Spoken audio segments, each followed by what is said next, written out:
The president makes a new push to get money for a border wall, but there are changes. Why he now says some places don't need a wall. Is Texas doing enough to stop moms from dying? A new effort begins to cut the state's maternal mortality rates, but we're learning new details about the scope of the problem. And the fight against human trafficking, how lawmakers are working with investigators and nonprofits to help victims escape abuse. And good morning. Thank you for joining us for State of Texas. I'm Sydney Benter. Josh Hinkle is on assignment. The Texas Department of Family and Protective Services and the Texas Juvenile Justice Department are taking steps to do a better job of tracking victims of sex trafficking. Steffi Lee shows us how a new tool could help them protect people at risk.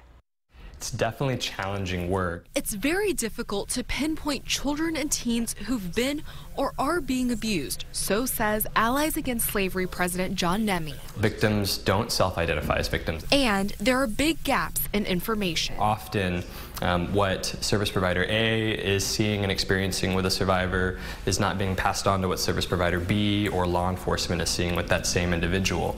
So the coordination of care becomes incredibly challenging. The nonprofit has its own screening tool to store notes about the physical or social signs their partners see. When you talk about sexual abuse, there's really only about a 10% disclosure rate with children. The Texas Sex Trafficking Unit saw the need for a statewide standard, so they're rolling out See It, the commercial sexual exploitation identification tool. It's the opportunity for every single person in the state of Texas to step up. Director Kim Gerber says See It will be used for any child who runs away or reports being sold for sex. Caseworkers issue scores based on what they see and their level of concern. It helps say, you need to look closer. It helps us say, we need to get some more eyes on this kid. Gerber says their special investigators will use this tool for 6 months. After that, they'll train other staff in Austin, Houston, Dallas, Fort Worth, and San Antonio. There is a lot of promise in a shared or unified approach to identification. Steffi Lee for State of Texas. Congressman Michael McCaul has been working on Capitol Hill to pass bills to help stop human trafficking. He's been meeting with groups fighting for victims. Steffi Lee sat down with the congressman to get his perspective on the problem and the search for solutions. Thank you so much for joining us, Congressman. So basically, with all your different meetings on human trafficking, what's your focus? What are you hoping to gain from these meetings and be able to share? I think just the human tragedy element. It's the sort of modern day slavery of our lifetime, and these stories are shocking. I did pass out of Congress the Blue Campaign bill, which authorizes the Blue Campaign within the Department of Homeland Security to coordinate with state and local law enforcement, share intelligence, but also with the private sector entities like hotels and lodges and trucking stops, where a lot of these really young women are caught up in this abusive exploitation, both sexual and drug addiction. Some of these children are brought from Central America up into the United States and exploited, and then others are just at local high school campuses recruited, and then they get put into this sort of vicious cycle that they can't break out of. What other ways can we streamline these efforts to primarily help youth who may be afraid of opening up or may not know anything that's going on? Well, there's a national hotline number that anybody who sees signs of this happening and anybody that's a victim that wants to get out of this cycle can call the hotline number. I think the awareness, really building the awareness, because this has been going on for a while. I think only until recently have we been paying attention and prosecuting the offenders, learning how to spot the signs of it, and effectively deal with this on a nationwide level. This month is Human Trafficking Awareness Month, so it's a good time to have this bill passed out of the House and start this awareness campaign to stop. I have 4 daughters, teenagers, and the idea of one of them being picked up off the streets and victimized like this is just horrific. A lot of the times when we have the conversation about human trafficking, the focus is on, prosecution, putting the bad guys away. What more can we do to bring better, better support systems for their survivors so that way they can rebuild and they know where to turn to and have resources to lean on? Well, I think the Refuge, which is a kind of a local Austin area There'll be a place where the victims can go to be treated with bed space, to be treated for they're all going through post-traumatic stress disorder, PTSD. It's a very traumatic experience, and so they have a lot of issues they have to grapple with after the fact. And so places like the Refuge are fantastic. You know, we only have about 300 beds nationwide, which is actually just outrageous, and only a handful of those in Texas. So I think more places that we can support, like the Refuge and others, to provide the victims a safe place to go to when they've been victimized. And then I do think, as a former federal prosecutor, that these perpetrators of such an evil act against our children need to be put behind bars. With events like the Super Bowl and Olympics coming up, are there any security concerns, you know, just overall security, but even with human trafficking? And my number one concern as the chairman of Homeland Security is a terrorist attack at one of these events. They're national security events, they call them. So with that, you have a lot of law enforcement. But one of the things when I meet with whether it's federal or local law enforcement is the fact that these traffickers prey on these types of events to pull these young women into their human slavery, if you will. So we do have eyes and ears to try to find this where it exists at these events. And you're right, the Super Bowl, big event. There are going to be a lot of traffickers out there trying to pick up young women, and then you're going to also see at the Olympics the same phenomenon. And it's not just an American, United States issue. This is a global issue, a global epidemic and tragedy.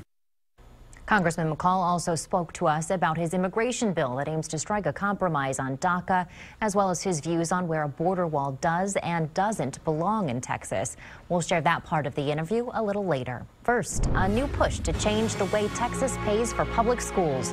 The results could pave the way for property tax relief, but it won't be easy. We'll get some insight from a member of the commission that's looking for solutions. That's where the anxiety and the fear really set in. A new effort aims to cut pregnancy-related deaths. They're spending millions to find ways to save the lives of Texas mothers.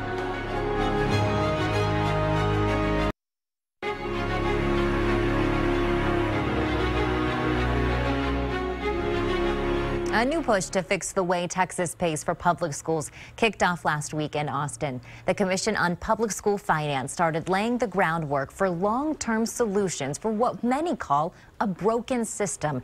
And the problems are hitting students and Texas homeowners. You can't have property tax relief until you get a school finance fix. And we've been talking about that for years. And so my hope is that this commission will be bold enough. The commission plans to spend the first half of this year meeting and hearing testimony from educators statewide. They'll spend the rest of the year coming up with recommendations for lawmakers. 2 educators from Central Texas will help make the big decisions. Lieutenant Governor Dan Patrick appointed Pflugerville ISD Superintendent Doug Killian to the commission. Austin ISD Chief Financial Officer Nicole Conley-Johnson received her appointment from Speaker Joe Strauss. Our Wes Rappaport spoke to Johnson about how the commission plans to move forward. Here now with Nicole Conley-Johnson. Thank you so much for spending a few minutes with us. Thank you for having me. It's a pleasure to be here. I want to jump right into it. You know, there are a lot of attempts that have been made to reform public school finance in the state of Texas. What didn't work about those old systems, and what are you going to hope is a long-term fix here?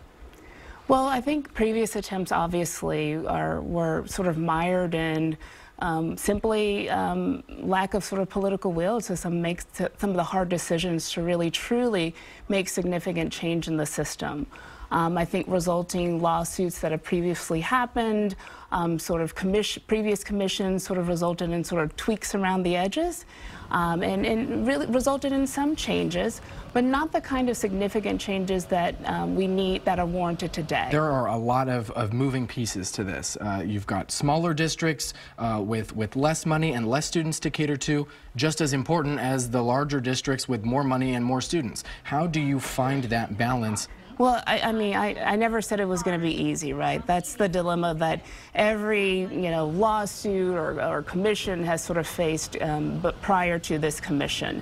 We have to take into account that there isn't a one-size-fits-all, which is why I certainly don't think that we can sort of oversimplify what we can do. The complexity of our communities across the state will probably necessitate something that is probably complex in the end. Real quick, you know, there is an effect here in Austin as well, and of course your role with the district, you can bring that perspective to the rest of the commission. Talk to us about, you know, how this process has affected Austin and you know, the Central Texas region specifically. You know, Austin, I think, is sort of the poster child for a lot of things that need to be addressed in the current school finance system. We are the largest payer of recapture. We're going to be sending over $1 billion this year in recapture payments, over almost about $537 million in recapture. At the same time, the Austin City core is grappling with affordability. We're seeing more and more of our families who can't afford to live in the Austin City core. We've seen the burden that is placed on our family incomes. We know that the demographics of the students and the families that we serve really don't meet the definition of being wealthy. So we're sending so much in local resources to the state to attend to needs across the state. It's really difficult to face these sort of financial challenges, not only in the homes of our families, but as a district. So we are operating at a deficit. We owe more in our recapture liability than what we take in revenue, mainly because we're losing families, losing students, so it's affecting the revenue that we take in, so we have less monies to serve. We're contemplating reducing programming that we know that works for our vulnerable populations, like full-day pre-K. We're contemplating things like school closures and consolidations, all at a time when taxpayers are paying more. Students are expected to do more. They're expected to perform more, and they're demanding more services as a result. We don't have sufficient dollars and resources to appropriate those services. The CEI index, which is supposed to account for regional affordability differences, the cost of living in the different regions, because obviously living in Austin or buying something in Austin or the cost of labor in Austin is very different than somewhere in Brownsville or Birdsville or somewhere else across the state. Those indexes have not been updated for 30 years. So you see other cities across the state who look very different than they were, even 5 years ago, let alone 30 years ago, sort of realize the benefits of a CEI that's outdated. Nicole Conley-Johnson, thank you so much for your time. Looking forward to seeing what this commission will end up putting together. We appreciate it. Thank you so much. I appreciate the opportunity. Thanks. Thank you. President Trump's latest comments on immigration suggest a shift in policy, how a softer stance on DACA and the border wall could affect people in Texas. And Saving Texas Mothers, what a local foundation is doing to help make sure they're around to watch their children grow up.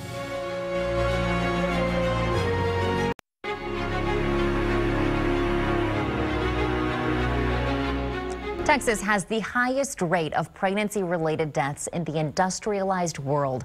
A task force has been working to come up with solutions since 2013. KXAN's Gigi Barnett shows us what the St. David's Foundation is doing now to fight what's killing so many women. This is how life began for now one-year-old Jack Ferguson, fighting for his life in the neonatal intensive care unit. It became overwhelming for the preemie's mother, Sonia, who developed postpartum depression when her baby finally came home. And I think that's where the anxiety and the fear really set in. I'm in charge of this now. Her story, just one of thousands across Texas, women affected by life-threatening health issues after giving birth. If you feel like you can't take care of yourself, it is very easy, I feel like, to spiral into a place where you could potentially, take your life. So St. David's Foundation rolled out a plan to keep mothers alive. $2 million split up among 10 health organizations. The goal, find a solution fast.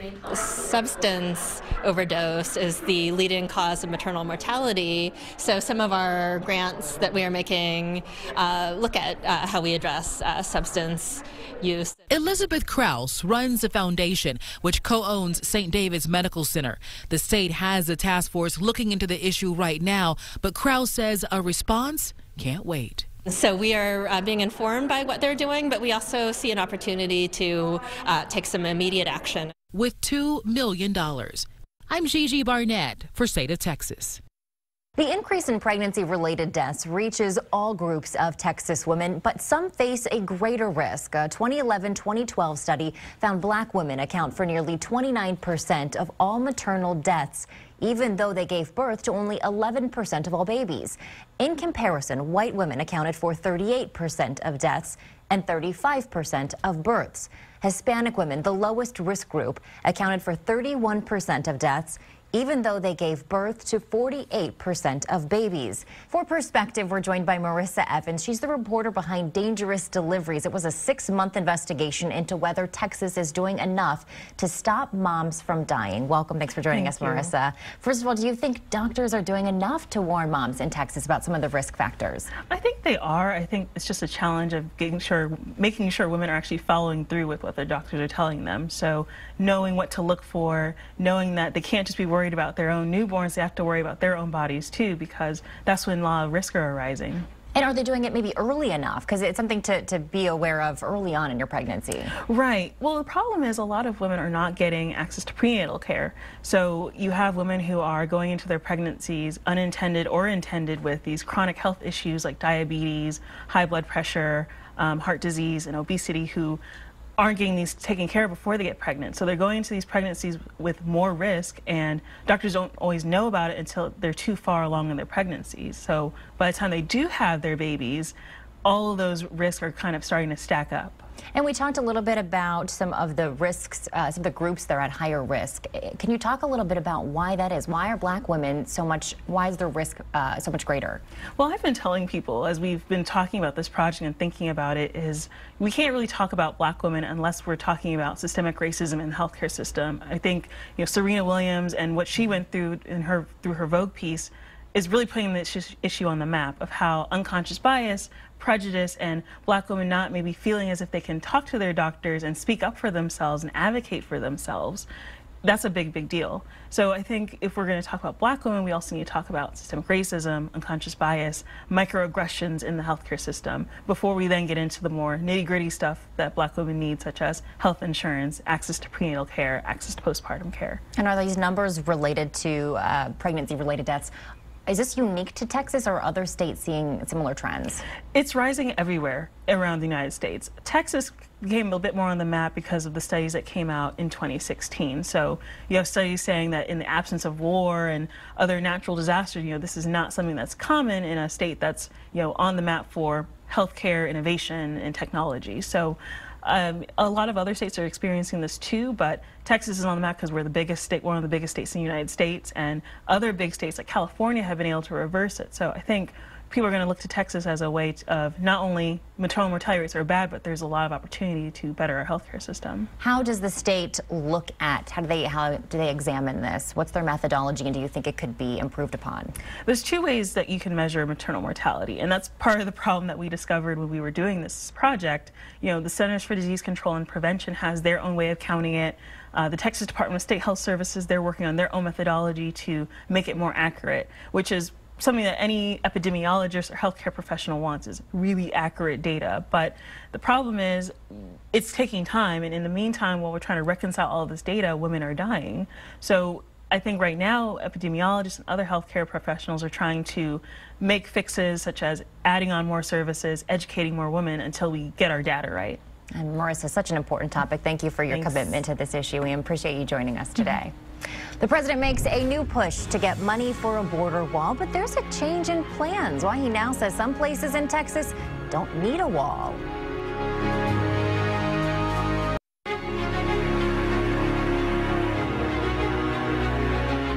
Lawmakers of both parties are responding to President Trump's latest comments on immigration. He suggested a softer stance on so-called dreamers and on his plans for a border wall. Before leaving for the World Economic Forum in Davos, Switzerland, the president spoke about his plan for a border wall. He said there are some places where it just doesn't make sense to build a barrier. When you have a mountain, you don't build a wall. When you have a river that is uncrossable, that you cannot cross, you don't build a wall. Those thoughts are of particular interest to Texas Congressman McCaul. He's the Homeland Security Chairman. Here's his take on the president's comments. Well, I've been saying that for a long time, and I think I'd been criticized for saying that, but I'm from a border state, and I know that border even going back to when I was the chief of counterterrorism in the U.S. Attorney's Office here, had the Texas-Mexico border, you can't put a 30-foot concrete wall in 2,000 miles down there. Now, again, physical barriers in some areas more populated does work. I know, for instance, Hidalgo County, Rio Grande Valley sector, they would like to have a concrete levee wall barrier that provides from flood protection, but it also provides a barrier. So there are some creative ways to do this, I think. I think there's too much focus on it because it's a campaign rhetoric of a wall. Some of this is a physical barrier, but a lot of this, I think, is sort of symbolic for security all along 2,000 miles. The president also told reporters that he would support a path to citizenship for the so-called Dreamers. Those are the hundreds of thousands of young people brought to the United States as children who don't have legal status. Here's what the president said. Do you want citizenship for Dreamers? We're going to morph into it. It's going to happen at some point in the future. Over a period of 10 to 12 years, somebody does a great job. They've worked hard. It gives incentive to do a great job, but they've worked hard. They've done terrifically, whether they have a little company or whether they work or whatever they're doing. If they do a great job, I think it's a nice thing to have the incentive of, after a period of years, being able to become a citizen. How many years, Mr. President? We're looking at 10 or 12. Congressman McCaul recently proposed a bill that would make DACA beneficiaries eligible to apply for renewable legal status every 3 years. McCaul told us he's hopeful Congress will soon reach a deal on DACA. Well, I'm the eternal optimist, even though Congress, it's hard to get optimistic all the time, but we have a deadline. It's March. This program will expire. And so we have about almost 700,000, kids that have come in. Their parents brought them, came in illegally, and they are here. And so we have to find a way to deal with that in I think, compassionate way. And so that is our deadline. I think that's good because it will pressure Congress to act. Under the Constitution, the Supreme Court held that executive branch can't do this, that only Congress has the constitutional authority to enact immigration law. And so that's why we're doing it. More details on the immigration debate are coming up next on Meet the Press. Thank you again for joining us for State of Texas. I'm Sydney Benter. Have a great day.